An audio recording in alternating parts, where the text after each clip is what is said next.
Saya Wan Manang bin Wan Awang dari Kuala Terengganu adalah seorang usahawan songket.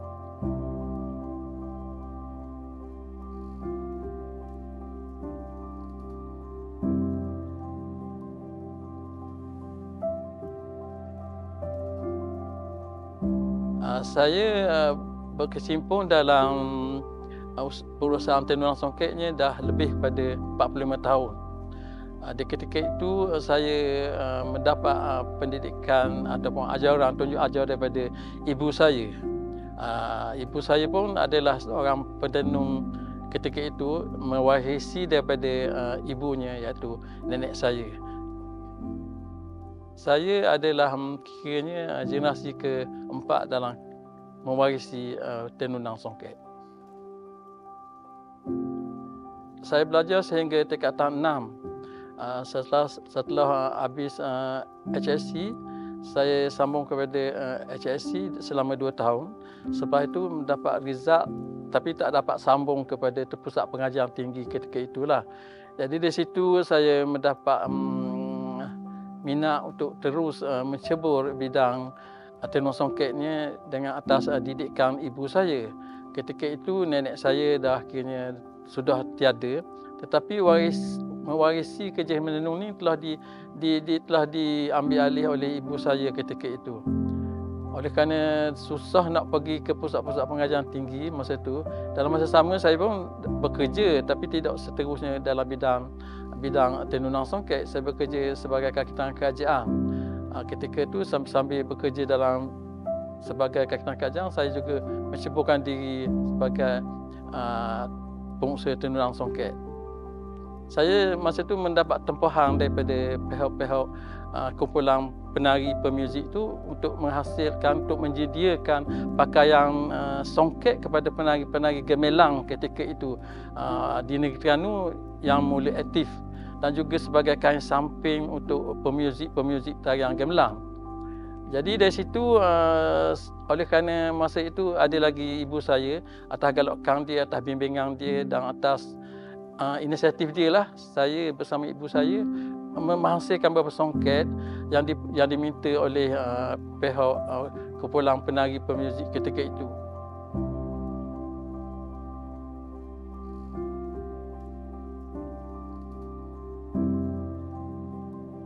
Songket saya mempunyai identiti yang tersendiri dari segi motifnya, dari segi warnanya dan juga dari segi finishing atas tenunan tersebut.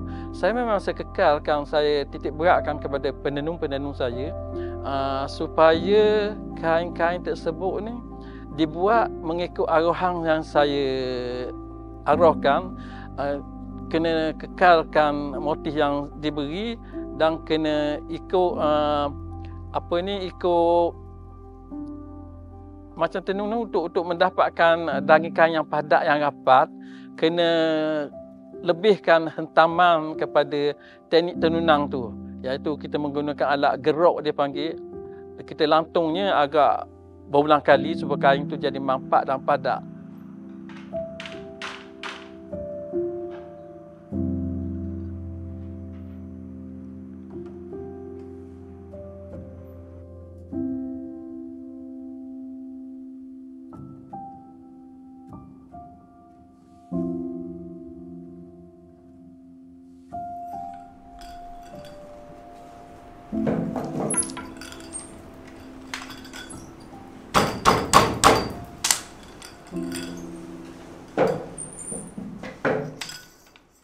Wan Manang bin Wan Awang merupakan adik guru kraft songket yang telah dilantik oleh Kraftangan Malaysia pada 2019.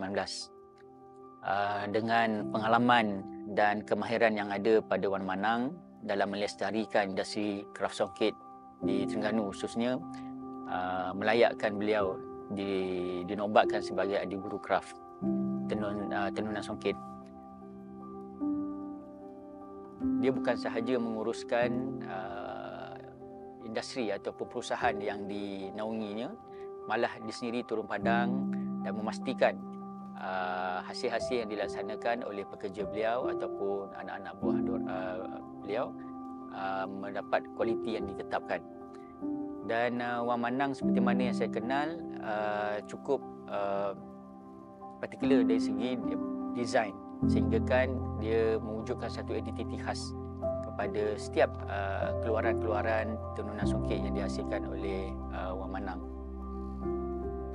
Di sebalik corak-corak yang dihasilkan, kalau ikutkan dulu-dulu memang dia mempunyai falsafah tertentu. Tapi saya tidaklah berapa sangat beri penekanan ke atas motif-motif tersebut. Tapi yang saya beri penekanannya atas asalkan motif itu cantik, elok, berseni, itu saya kekalkan hingga sampai sekarang. Terutamanya bahagian kepala kain. Pasal kepala kain ini adalah satu-satunya point ataupun satu-satunya tempat yang dipandang elok. Sebagaimana kita mengekalkan pandangan kita melihatkan seseorang tu memang di kepalanya. Pasal di kepalanya terdapatnya wajah rupa seseorang tu. Begitu juga dengan kain songket. Lepas tu bagi kepada tubuh kain, lepas tu pergi ke kaki kain.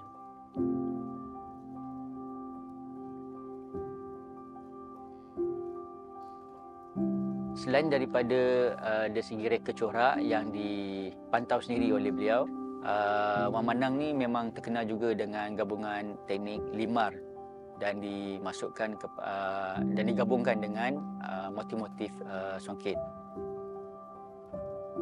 Selain menghasilkan kain tenunan songket, saya juga menghasilkan kain tenunan limar.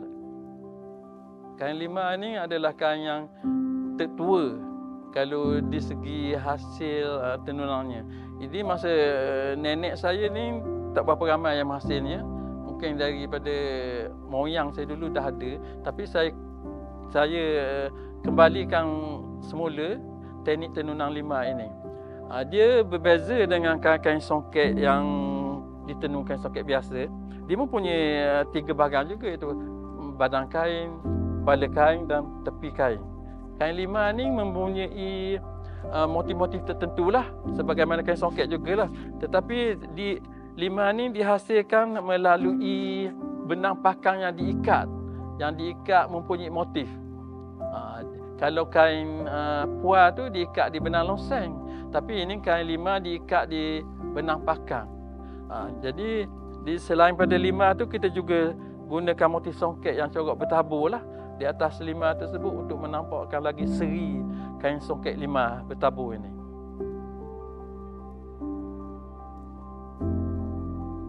Kalau proses cerita sikit. Kalau proses kain songket ni, dia benang satu color je. Kalau kain limar pun benang satu color juga, benang loseng tu. Tetapi benang pakangnya satu color kalau songket. Tapi kalau benang limar ni, pakang tu banyak color dah, kita dah corak dah motif-motif tertentu. Pembuatan penghasilannya tu lebih kepada benang pakang yang lamanya sampai 2-3 bulan. Kalau kita lihat satu ekspresi kain yang dihasilkan itu memang cukup halus, ya. Bahkan kalau kita lihat pengguna-pengguna ataupun yang sesiapa yang menempah produk songket daripada Wang Manang ni bukan calon-calon orang, ya. Bukannya kita nak letakkan produk Wang Manang ni hanya kepada golongan-golongan tertentu saja, bukan.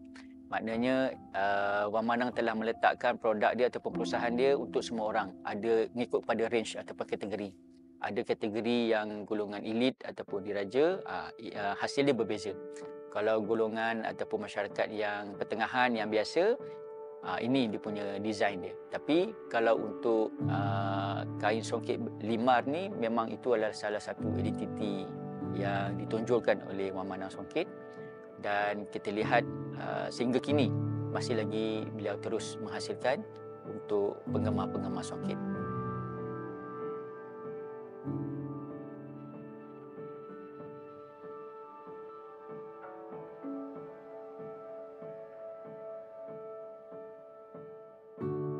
Untuk mengusahakan tenunan songket ini, bukan songket saja, apa-apa bidang, apa-apa produk pun memang ada persaingan. Persaingan daripada sama ada sesama kita ke ataupun daripada luar negara. Tapi saya memang masih mengekalkan identiti keaslian kemelayuan dari segi motif-motif coraknya. Sebab dari segi satu helai samping atau satu helai corak, satu kain songket, dia mempunyai 3 bahagian, iaitu bahagian badan kain, bahagian kepala kain dan juga bahagian tepi kain. Saya masih mengekalkan motif-motif tradisional walaupun saya membuat juga yang moden, kerana yang tradisional ni kiranya agak menarik, agak halus buatannya, agak cantik dipandang mata dan juga yang mempunyai ramai permintaan ni di kalangan kita sendiri pun mahukan yang corak-corak yang sebegini walaupun kita bersaing dengan motif-motif yang agak moden sekarang ini. Semua usahawan saya rasalah termasuk saya bermula daripada bawah, daripada merangkau lah sampai berjalan sampai ke berlari lah. Jadi jika kepada mereka yang berminat, harus mencobainya.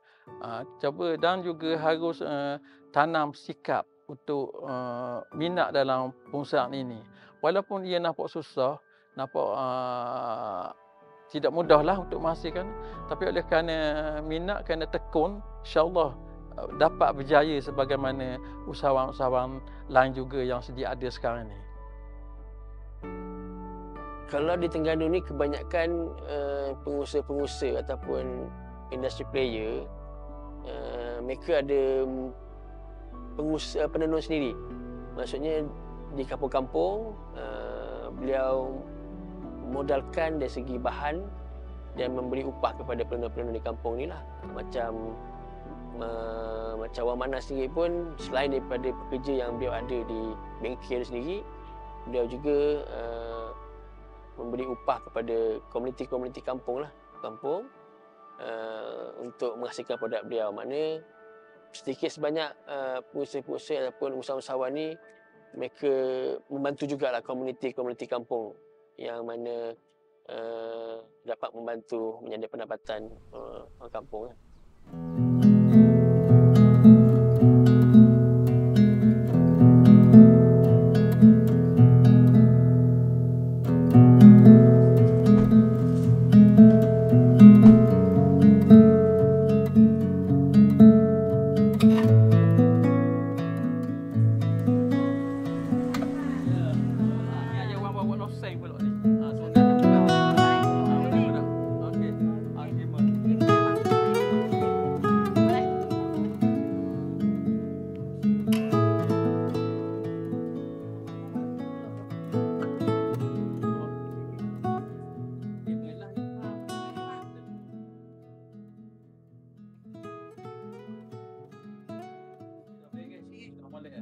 Kita habis lah saya nanti tenung hak yang baru pula. Sambung lah. Macam biasa lah. Tenung macam kan ni kain samping kan. Tenung ada agak buku, ada badan kain, kepala kain dan tepi kain. Macam biasa sampai siap. Okey, baik. Budaya orang Terengganu ni, dia suka menenung di rumah.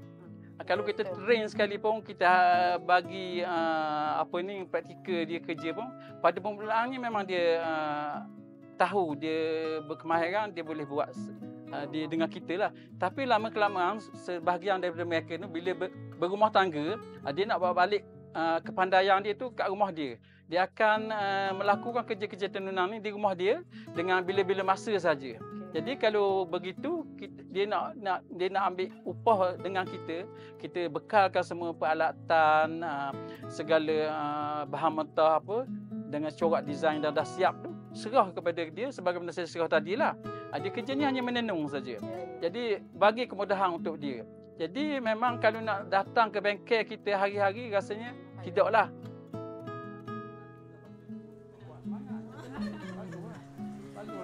Saya kagumlah memang cara awak ada anak, cara ada cucu. Boleh mempengaruhi, boleh minat bagi dia tu.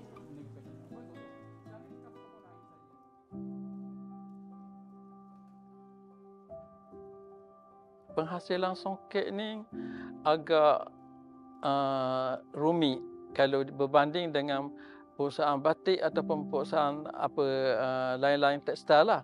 Kerananya songket ni daripada lembaran benang, jadi proses banyak 8 proses, dan selepas itu dia ditenun lembar demi lembar untuk menyiapkan satu helai samping, memerlukan kesabaran, ketekunan, ketabahan dan juga minat yang mendalam terhadap kerja-kerja ini.